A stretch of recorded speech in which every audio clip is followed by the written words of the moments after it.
Hola, ¿qué tal? Yo soy el doctor Francisco Javier Cruz Ariza, soy catedrático y conferencista también en temas de contabilidad y finanzas y te doy la más cordial bienvenida a esta breve pero sustanciosa sesión en donde hablaremos acerca de uno de los 4 estados financieros básicos de las entidades. Me refiero al balance general. ¿Nos acompañas? Muy bien, pues en esta sesión lo que pretendemos nosotros alcanzar a manera de objetivos de aprendizaje son, entre otros, en primera instancia, el comprender la importancia práctica de este importante estado financiero para las organizaciones, ya sea públicas o privadas. Por otra parte, también vamos a poder comprender cuáles son las características principales, así como las partes constitutivas de este documento. Finalmente, vamos a lograr identificar la estructura de los rubros del activo, pasivo y capital contable. Bueno, pues vamos a iniciar hablando de lo que es básicamente el estado de situación financiera, balance general o estado de posición financiera.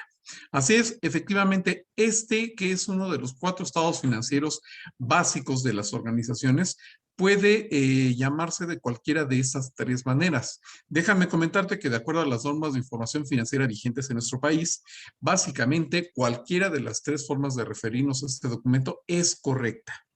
Y lo que también es un hecho es que este documento o reporte financiero nos va a mostrar una información importantísima para cualquiera de los usuarios de la información financiera, ya que nos va a hablar acerca de cuáles son los recursos y las diferentes obligaciones financieras que tiene una entidad a una fecha determinada. Esto es, la información que nos presenta este documento es en primera instancia, pues como ya lo comentamos, la estructura financiera de la entidad. Es decir, vamos a poder conocer todos y cada uno de los diferentes recursos que está manejando la entidad o la organización a la que hacemos referencia. Y por otra parte también, y muy, muy importante, cuáles son las fuentes de financiamiento para dichos recursos. Otro dato adicional que nos reporta este documento es ni más ni menos que qué tal es la capacidad de pago que tiene la empresa para hacer frente a sus deudas, compromisos y obligaciones en el corto plazo. Básicamente, a eso es a lo que nosotros le llamamos liquidez. Y también de una manera relacionada nos puede hablar acerca de cuál es el grado de apalancamiento, es decir, de endeudamiento que tiene esa misma organización y en donde nosotros vamos a poder ubicar perfectamente bien cuáles son los compromisos más representativos, tanto en el corto como en el largo plazo, y también poder visualizar a qué tipo de personas o de empresas es a la que más recursos le debemos nosotros como empresa. Sabemos definitivamente que las empresas para poder llevar a cabo sus diferentes proyectos necesitan de ciertos recursos económicos. Esto es dinero en efectivo que va a tener que invertir en mercancías para su posterior reventa al público consumidor, pero también va a necesitar el dinero para crear toda la infraestructura necesaria para poder montar como tal la actividad de su negocio. O sea que necesitamos adquirir mobiliario, probablemente adquirir algún edificio o elaborar alguna construcción que sean básicamente las instalaciones de nuestra empresa y a través de las cuales nosotros vamos a poder brindarle el servicio a nuestros clientes, ya sea de ventas si somos una empresa comercial o bien de prestación de servicios, si es el caso. Bueno, pues toda esa infraestructura que nosotros requerimos para poder operar, evidentemente requiere también de la participación de ciertos recursos que pueden provenir básicamente de 2 fuentes. Una de ellas son los recursos internos, es decir, todo el capital proveniente de los socios capitalistas o accionistas del negocio. Y por otra parte, también las empresas requieren, como ya lo comentamos, de cierto endeudamiento. O sea, de financiamiento que proviene de bancos, de los acreedores o inclusive de los mismos proveedores, quienes nos otorgan una línea de crédito más o menos flexible a las empresas para que nosotros podamos vernos favorecidos de estas compras a crédito y consecuentemente tener una cierta holgura para poder adquirir esas mercancías, esos insumos y irlo pagando de una manera paulatina y bien administrada con el paso del tiempo. Bueno, pues toda esta es la información que nosotros podemos ver muy a grosso modo dentro del balance general. Ahora bien, de una manera ya más específica, este estado financiero, como yo te comentaba hace rato, nos habla de cuáles son los diferentes recursos administrados por una empresa. Y efectivamente, esos recursos que controla la entidad van a recibir el nombre de activos, porque como lo estamos viendo en pantalla, son aquellos que nos van a permitir obtener beneficios futuros dentro de nuestro negocio.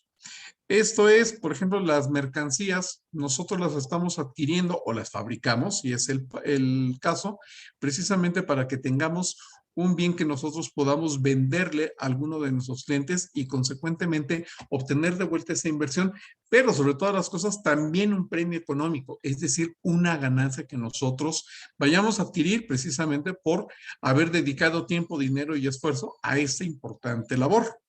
Así como también tenemos los llamados activos fijos, que seguramente habrás escuchado en algún momento y que hace referencia a toda la infraestructura física, o sea, a los inmuebles, a la planta o a la maquinaria, si es que estamos hablando de una empresa fabril, o sea, de una industria, o bien, por ejemplo, también incluso al equipo de transporte con que contamos nosotros en la empresa para transportar al personal, transportar a los ejecutivos o inclusive trasladar la mercancía al público consumidor.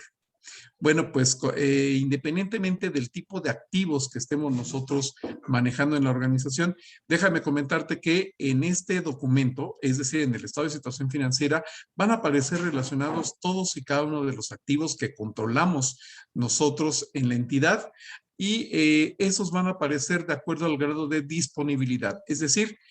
van a aparecer primero todos aquellos que sean más rápidos de convertir en dinero en efectivo y por último, toda la infraestructura que básicamente nos va a servir para operar, es decir, que no tenemos la intención de venderlos, consecuentemente no va a tener ninguna conversión a dinero en efectivo, pero que vaya que nos son útiles para que podamos llevar a cabo nuestras operaciones. Por otra parte, tenemos los pasivos y el capital contable, que como comentábamos, es ni más ni menos que la reseña de todas y cada una de las diferentes fuentes de financiamiento de nuestros activos. Si nosotros hablamos de fuentes externas, nos referimos definitivamente al pasivo, que como lo estás viendo en pantalla, representa una obligación presente de la entidad surgida a raíz de sucesos pasados, es decir, de contratos que firmamos o de solicitudes de financiamiento cuando nos dirigimos a un banco o a un proveedor, para lo cual necesitamos desprendernos en algún momento de ciertos beneficios, es decir, de cierto dinero o de ciertas mercancías para pagar. Estas deudas, compromisos y obligaciones que nosotros tenemos frente a terceras personas van a estar categorizadas en el balance general de acuerdo a su grado de exigibilidad. Es decir, primero van a aparecer todas aquellas obligaciones y principalmente deudas que tengamos que pagar en el corto plazo. Entre más sea la obligatoriedad o digamos que la requisición de pago del acreedor en cuestión, pues más arriba irá dentro del pasivo de la entidad. En términos generales, tanto activo como el pasivo vamos a decir que se van a categorizar en dos grandes grupos.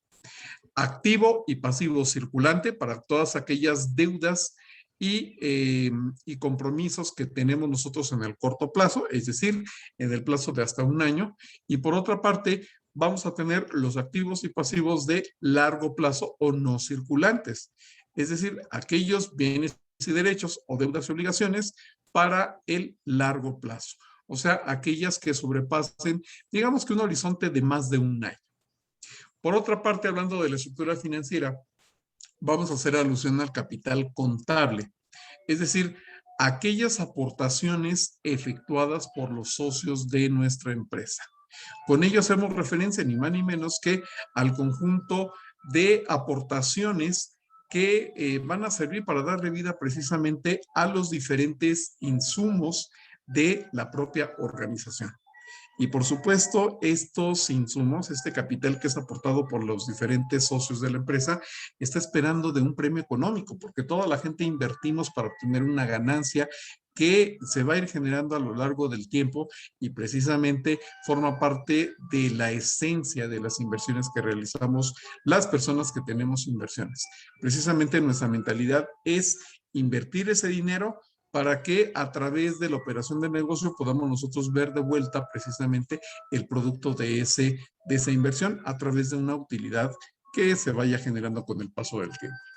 Ahora, ¿cuáles son los elementos formales del balance general? Bueno, pues de entrada vamos a ubicar lo que es el encabezado, en donde vamos a encontrar en primera instancia, obviamente, el nombre de la empresa, después la indicación de que se trata de un balance general, así como también el periodo por el cual se está presentando esa información. Luego vamos a encontrar también la información relativa a la moneda o la escala monetaria, si las cifras se presentan en pesos, en cientos de pesos o inclusive en millones de pesos, y todo esto dentro del encabezado. Luego vamos a encontrar el cuerpo, que es básicamente el contenido central del documento, en donde vamos a encontrar tanto la reseña de todas las cuentas de activo, pasivo y capital, así como también cuáles son los saldos a la fecha en que se está presentando el balance general. Finalmente, en el pie o calce del documento encontraremos las notas a los estados financieros, así como también el indicativo de cuáles son las personas involucradas en la elaboración, en la revisión y en la dictaminación de ese estado financiero, con el nombre y la firma de todas aquellas personas responsables de cada una de estas fases del balance general. Aquí estamos viendo en pantalla un ejemplo de cómo se está estructurando el balance general, en donde vemos en la parte superior el encabezado, en donde hablamos de que ese es el balance general al 31 de diciembre del año 2000X1, correspondiente a la empresa XSADCB. Posteriormente, en el cuerpo podemos ver nosotros también cuáles son los diferentes rubros de activo circulante y no circulante con sus respectivos saldos, y lo mismo en el pasivo y capital contable que están del lado derecho. Vemos que se cumple la partida doble, que en contabilidad significa que el total de los activos, que en este caso son 275,000 pesos, están perfectamente bien correspondidos con las partidas de pasivo y capital contable, cuya suma asciende exactamente a esa misma cantidad. Por último, vemos que dentro del balance general incluimos en la parte de abajo precisamente el pie, en donde vamos a registrar nosotros el nombre de la persona que elaboró este documento y de quien lo fue autorizando. ¿De acuerdo? Bueno, pues en resumen, a lo largo de esta breve lección hablamos acerca de lo que es el balance general, que como lo dijimos, es un estado financiero principal que nos muestra la estructura financiera de la empresa. Eso es, cuáles son los bienes y recursos que controla y cuál fue su fuente de financiamiento. Al respecto, también platicamos que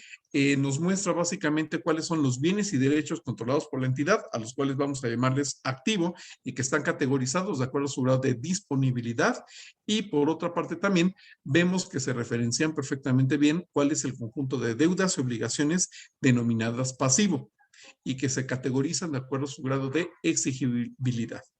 Por último, comentamos también que las aportaciones patrimoniales de los socios forman parte del capital contable, lo cual corresponde al financiamiento interno de los recursos del negocio. Bien, pues hasta aquí esta lección. Espero que haya sido perfectamente clara para ti. Yo te veo en la siguiente.